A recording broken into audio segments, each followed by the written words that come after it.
মই আবৃত্তি কৰিবলৈ ওলোৱা কবিতাটিৰ শিৰোনাম সাগৰ দেখিছা। কবি দেৱকান্ত বৰুৱা।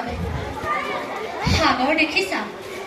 দেখা নাই কেতিয়াও, ময়ো দেখা নাই, শুনিছো তথাপি। নীলিম সলিল ৰাখিৰ বাধাহীন উৰ্মিমালা আছে দূৰ দিগন্ত ব্যাপী। মুৰি অন্তৰ্ধ্বনি সাগৰৰ দৰে নীলা বেদনামা, দেখা নাই তুমি? উঠিছে মৰিছে য'ত বাসনাৰ লক্ষ্য ঢৌ, তোমাৰে স্মৃতি সীমা চুমি। শুনা নাই মোৰ সাগৰত তুমি, শুনা নাই ধুমুহাৰ উতলা সংগীত?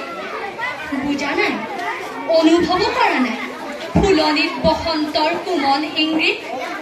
দেখিছাতো ৰামধেনু বাৰিষাৰ আকাশত ডাৱৰৰ পোহৰৰ মোহন উৎসৱ। মাজনিশা সাৰ পাই শুনিছানে কেতিয়াবা কেতেকীৰ হিয়া ভগা মাত? ভাবিছানে এটি বাৰু পক্ষীৰ ডিঙিত কান্দে মানুহৰ বুকুৰ সম্পদ?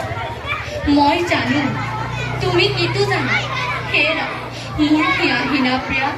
ধন্যবাদ।